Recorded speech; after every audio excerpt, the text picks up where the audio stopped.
Hello everyone, সালামু আলাইকুম, welcome back to another blog. So আজকে চলে এসেছি আমি আমার ফ্রেন্ডের বাসায়। আর এটা হচ্ছে আমার ফ্রেন্ডের লিটল ব্রাদার। আর অনেক গরম পড়ছে। আর এই গরমে আমার বাসায় থাকতে একটুও ভালো লাগছিল না। আর আজকে থেকে আমার অনলাইন ক্লাসও শুরু হয়ে গিয়েছে, স্কুলও অফ। সো ভাবলাম যে আমি আমার ফ্রেন্ডের বাসা থেকে একটু ঘুরে আসি। আর আন্টি অনেক দিন ধরে ডাকছিল ঈদের পর থেকে যে একটু আসো, ঘুরে যাও, কিন্তু আমরা যেতে পারিনি। সো আজকে গেলাম, ঘুরলাম, মজা করলাম। আর এই আন্টি হচ্ছে আম্মুর অনেক গুড ফ্রেন্ড। আর আন্টির বাসাটা আসলে অনেক সুন্দর। আর আন্টি অনেক সুন্দর করে সাজিয়ে রেখেছে, না আন্টি অনেক অর্গানাইজ। আর এই আন্টির বাসাটা হচ্ছে এনজয় করেছে আমার মামা। আমি হচ্ছে লিটল ব্রাদারের সাথে কিছু পিকচার তুলছিলাম। আমিও হচ্ছে ওকে অনেক লাইক করি, ও আমাকে অনেক লাইক করে।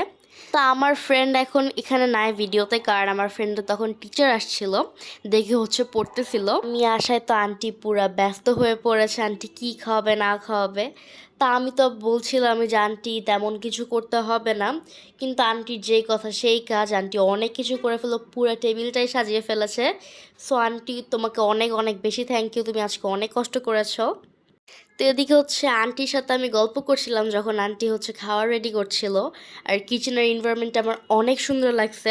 তো এদিকে আমার ফ্রেন্ডের টিচার চলে গেছে, সো আমার ফ্রেন্ডও চলে আসছে। সো আমরা এখন সবাই মিলে ইভিনিং স্ন্যাক্স খাবো। সো আজকের ব্লগ এতটুকু। প্লিজ আমার পেজটাকে লাইক শেয়ার এবং ফলো করে দিবেন। অ্যান্ড আমার ইউটিউব চ্যানেলটাকে প্লিজ প্লিজ সাবস্ক্রাইব করে দিবেন। সো গাইস, আল্লাহ হাফেজ।